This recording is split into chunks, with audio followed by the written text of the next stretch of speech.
여러분, 말씀의 부흥이 일어나면 어떤 일이 일어날까요? 또 말씀의 어떤 능력이 나타날 때 또 어떤 능력이 일어날까요? 즉, 말씀이 우리 안에 또 우리한테 강력히 임했을 때 가장 먼저 일어나는 일이 있습니다. 그것은 바로 회개입니다. 본문에서도 보면 이제 유다 이 공동체가 이 초막절 기간이 끝났는데도 불구하고 다시 모여서 철저히 회개하는 시간을 또 가졌습니다. 그것은 이 백성들이 말씀의 능력을 경험했기 때문에 이 일들이 가능했던 것인데요. 바로 하나님 앞에 설 때, 그리고 말씀 앞에 섰을 때 비로소 그들의 자신들의 그 모습, 참 모습을 깨닫게 되는 은혜가 나타났다라는 것입니다. 즉, 말씀을 통해 이들은 끊임없는 회개가 일어났다라는 것입니다. 그래서 첫 번째로 볼 이 말씀의 능력이 임할 때 어떠한 일이 일어나는지 1절에서 3절의 말씀에 보면 바로 유다 공동체의 회개 운동이 일어나는 것을 볼 수 있습니다. 1절 말씀으로 한 번 더 함께 읽겠습니다. 그달 스무나흘 날에 이스라엘 자손이 다 모여 금식하며 굵은 베옷을 입고 티끌을 무릅쓰며. 여기서 제일 처음에 이제 날짜가 나옵니다. 그달 스무나흔 날. 이 8장 2절에도 보면은 날짜가 나오죠. 일곱째 달 초하루에라고 시작합니다. 그러니까 이 8장과 이 9장 사이에는 이 시간의 어떤 날짜의 간격이 있는데요, 바로 24일이라는 기간의 간격이 있습니다. 즉 24일 동안 계속해서 쭉 하나님의 말씀을 풀어 또 해석해주고 또 강해하는 일들이 쭉 지속되었다는 것입니다. 며칠간이요? 24일간이요. 저희들도 이렇게 좀 해야 될 텐데요, 그죠? 그러자 이제 나타난 결과론적인 그런 일들이 나타났다는 것인데요, 그것이 바로 오늘 본문 9장의 일들이라는 것입니다. 하나님의 말씀을 24일 동안 계속해서 묵상하고 말씀을 듣고 계속해서 회개하는 어떤 능력들을 경험하면서 이들이 말씀을 사모함으로 나아갈 때 첫 번째로 일어난 능력이 어떤 임하는 은혜가 바로 이 회개의 운동이 일어났다는 것입니다. 그리고 여기 아까 말씀 읽은 것처럼 모여에 해당하는 이 원어 네스프, 이 아사프의 단순 수동 제기형으로 이제 보면은 이들이 또다시 스스로 모였음을 나타내고 있는 것을 볼 수가 있습니다. 그래서 이스라엘 자손이 다 모여서 금식하며 굵은 베옷을 입고 라고 이렇게 그 단어를 직역하면 금식으로, 그리고 굵은 베옷을 입고, 또 그리고 그들 위에 땅으로 해석할 수 있다는 것입니다. 그래서 이는 전형적인 이 참회의 모습을 나타내고 있다는 것이에요. 그래서 그들 위에 땅을 이라는 이 표현은 흙을 머리 위에 뒤집어 쓴 모습에 대한 묘사로 소멸과 죽음을 의미한다는 것입니다. 명사로만 구성된 이 문장은 그 대상의 상태나 이 존재를 이 강조점을 두고 있다는 것입니다. 그래서 여기서 강조하는 상태는 어떤 상태를 이야기하는 것입니까?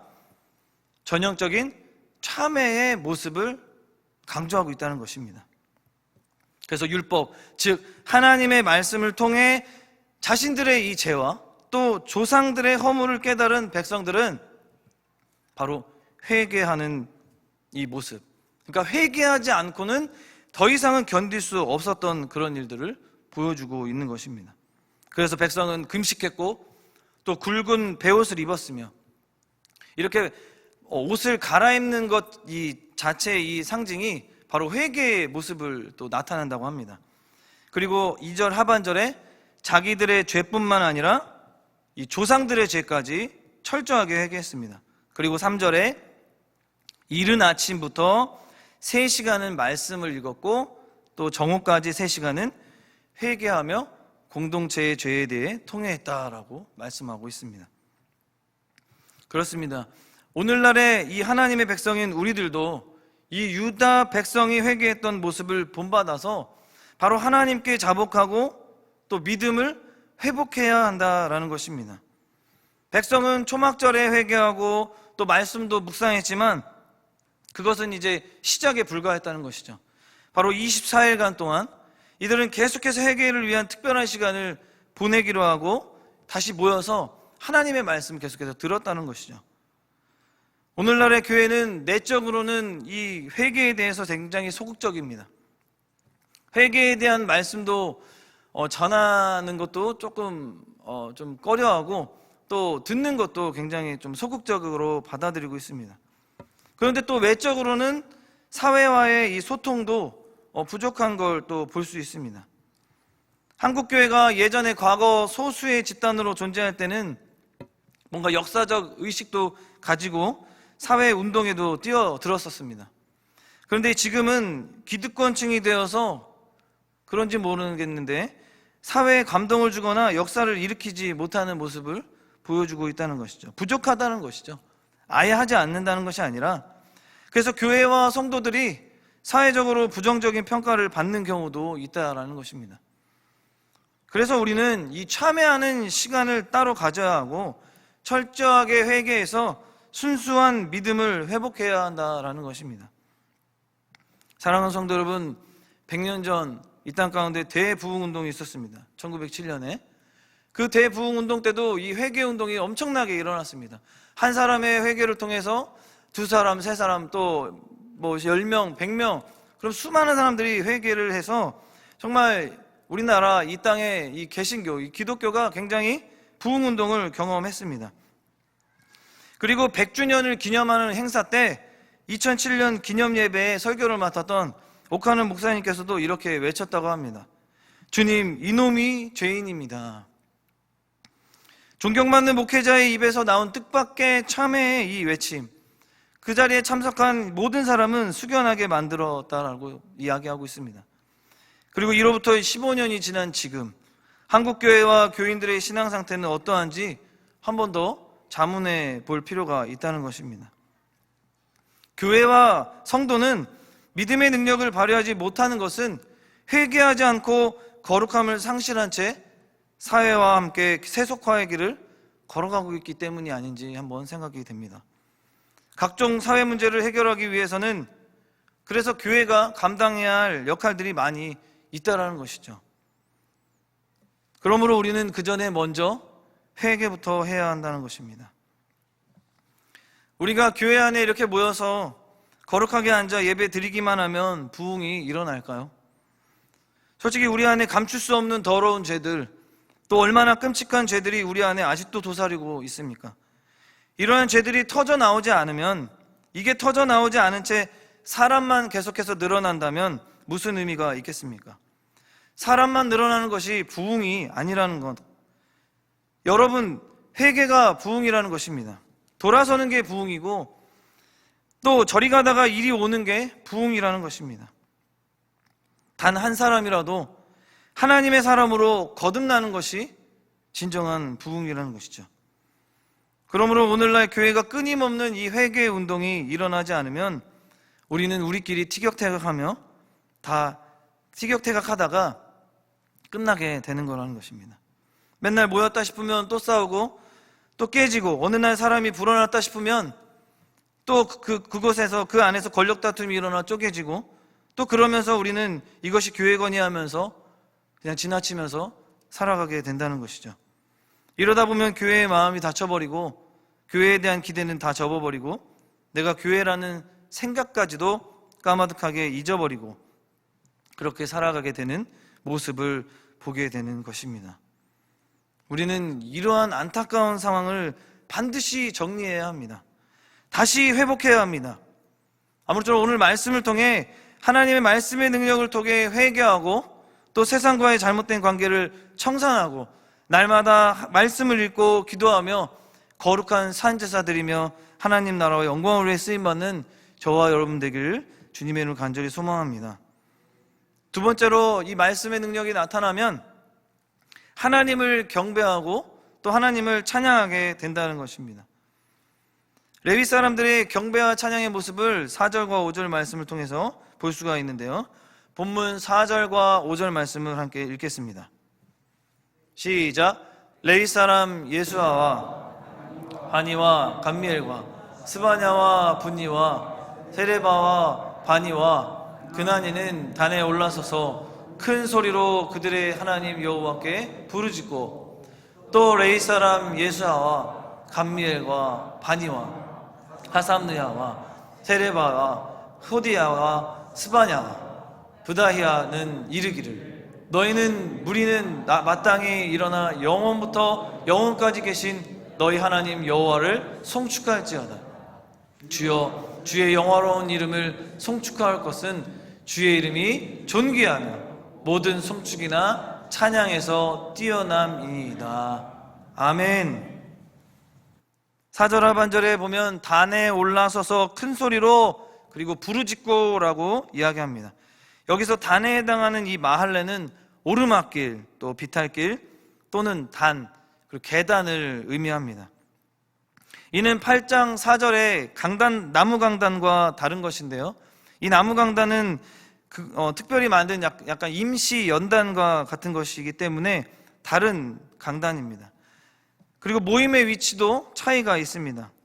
마할레는 성전뜰 한쪽에서 다른 쪽으로 연결된 계단으로 그래서 추정되고 있습니다. 그리고 부르짖고에 해당하는 이 바이즈아쿠는 이 자아크의 이 칼형으로 단순 능동형으로 도움을 요청하기 위해 외치다, 또 소환하다, 함성을 울리다라는 뜻을 가지고 있습니다. 그래서 자아크는 일반적으로 가난하여 아무것도 없는 가운데 도움을 요청하는 외침이라는 뜻을 가지고 있습니다. 그러니까 이처럼 레위인들은 백성 앞에서 큰 소리로 부르짖었던 것은 이 백성들의 자백에 앞서 공적인 슬픔을 표현한 것으로 추정하고 있다는 것입니다. 그래서 백성이 말씀을 읽고 회개하는 동안에 이들은 강단에 올라가서 여호와 하나님께 큰 소리로 부르짖고 하나님의 이름을 찬양하며 백성이 영적으로 각성하고 새로워질 수 있도록 인도를 했다라는 것입니다. 그래서 앞장서서 리더들의 역할을 감당했다는 것입니다. 그러니까 누가 어떻게 찬양하고 송축하겠습니까? 바로 하나님의 백성된 이스라엘 백성이 해야 된다는 거죠. 우리를 구원하신 것은 우리로 하여금 하나님을 찬양하도록, 또 하나님의 크신 은혜를 감사하고 영광 돌리도록 하기 위해서 하나님을 찬양한다는 것입니다. 이것을 또한 우리는 맡았습니다. 이러니 어찌 우리가 하나님을 찬양하지 않겠다라는 것입니까? 그렇다면 무엇을 송축합니까? 영원부터 영원까지 계신 하나님 여호와를 송축합니다. 우리는 먼저 하나님의 그 하나님 되심을 먼저 찬양한다는 것이죠. 하나님의 그 선하심과 또 인자하심, 그분의 거룩하심과 또 그 영광과 존귀를 높이 찬양해야 한다고 말씀하고 계십니다. 또 주의 영화로운 이름, 그리고 존귀하신 이름을 우리는 송축해야 한다는 것입니다. 우리는 또한 왜 찬양합니까? 우리를 구원하신 이 일을 우리가 어찌 찬양하지 않을 수 있겠습니까? 바로 예수 그리스도 그 이름이 우리를 구원하셨기에 우리는 찬양해야 한다는 것입니다. 그 이름이 우리를 낫게 하십니다. 그 이름이 우리에게 평강을 주시고 그 이름을 영원히 찬양할 것은 우리에게 은혜를 베푸셨기 때문입니다. 그렇다면 또 어떤 자세로 송축해야 합니까? 여호와를 송축하는 것이 마땅한 일로 또 인정하고 송축해야 한다는 것입니다. 송축한다는 것이 억지로 되어서는 안 된다는 거죠. 하나님께 찬송을 억지로 드립니까? 우리가? 아니죠. 마지못해 드리는 찬송은 하나님이 받지 않으십니다. 마지못해 드리는 충성, 예배, 헌물을 하나님께서는 결코 받지 않으십니다. 마땅한 것, 하나님께 우리의 몸을 산 제물로 드리는 것, 그 마땅한 것을 하나님은 받으신다는 것이죠. 우리를 위해 이루어 놓으신 그 구속의 은혜를 인함인 줄 믿으시기 바랍니다.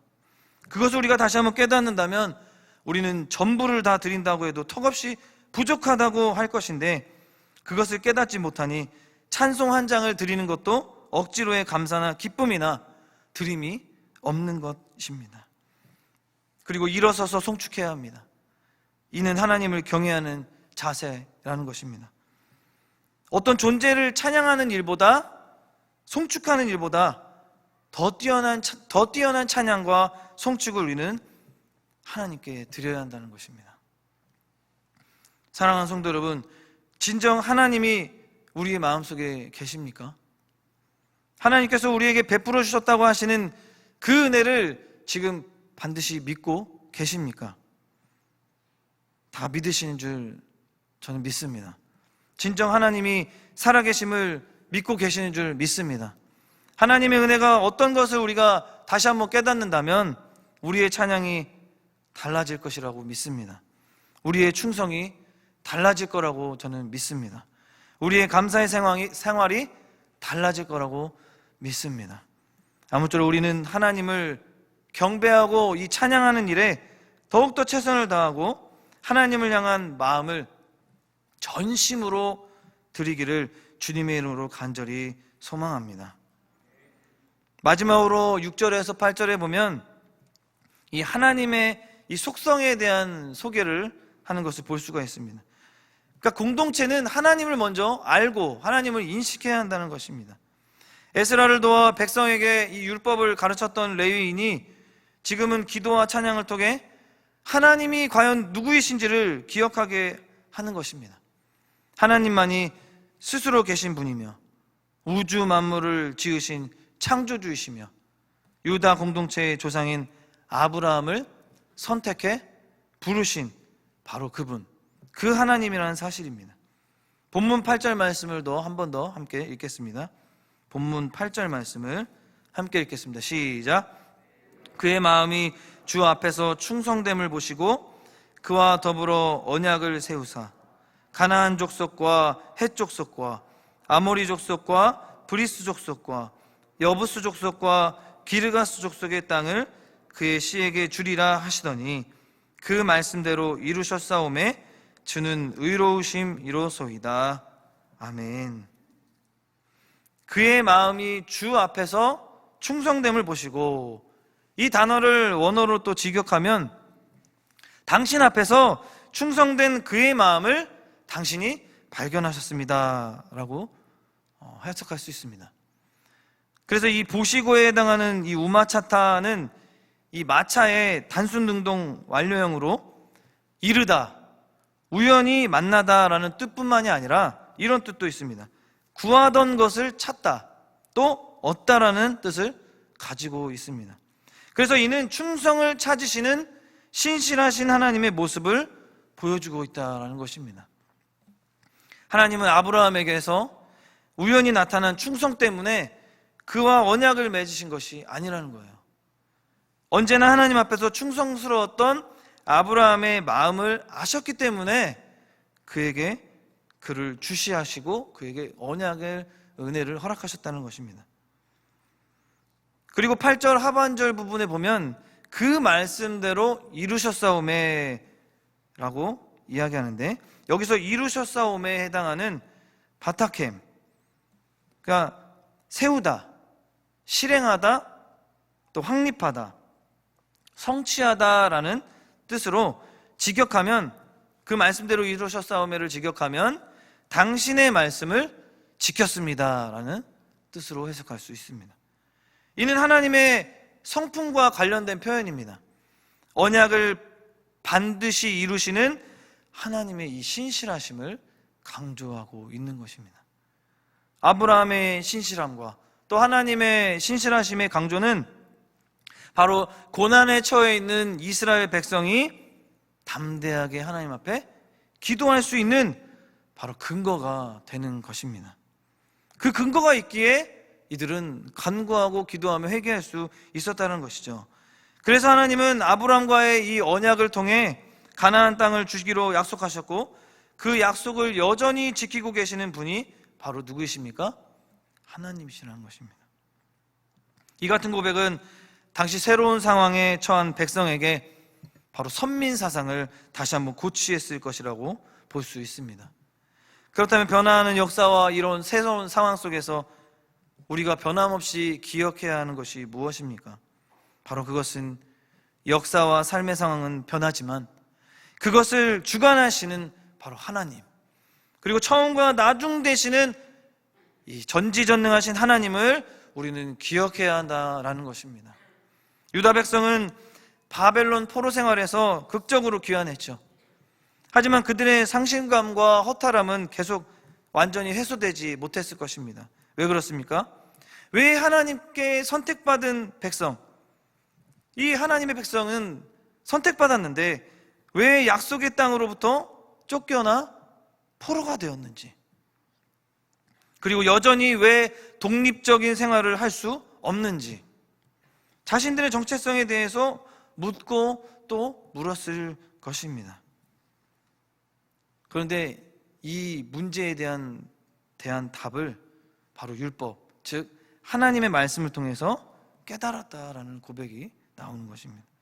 그들이 하나님께 반역하고 죄를 지었기 때문에, 그래서 그들은 회개해야 했다라는 것이죠.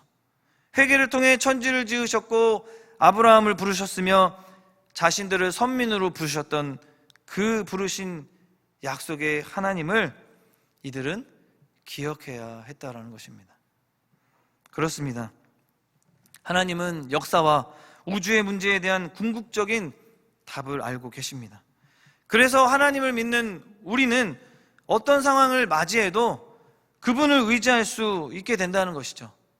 하나님이 어떤 분인지 알고 깨달으며 그분을 알고 있다면 그분과 교제하는 것이 엄청나게 중요한 이유가 이 때문이다라는 것을 우리는 다 알게 되는 것입니다.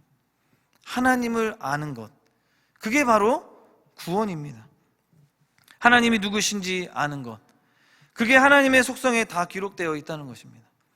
하나님은 우리를 지으시고 또 하나님은 우리를 지키시고 하나님은 우리를 인도하여 내시고 이렇게 하나님은 끝없이 우리와 동행하길 원하신다는 거예요. 궁극적으로 하나님은 우리 안에 내주하길 또 원하신다는 것입니다. 그렇게 성령님으로 오셔서 끝내 우리가 믿음의 경주에서 완주하게 하시는 분이 바로 우리의 하나님 아버지라는 것입니다. 사랑하는 성도 여러분, 우리가 암울하고 절망스러운 상황에 처해 있을 때에도 부활의 예수님은 우리에게 참된 소망을 제공해 주시는 줄 믿으시기 바랍니다. 그러므로 그리스도인은 주어진 사명에 최선의 노력을 해야 한다는 것입니다. 그러기 위해서 바로 오늘 창조주 하나님, 또 구원자 하나님, 그리고 우리와 함께 하시는 임마누엘의 하나님을 다시 한번 우리는 기억해야 할 것입니다. 말씀을 맺겠습니다. 성도는 언제나 이 하나님의 말씀을 가까이 해야 합니다.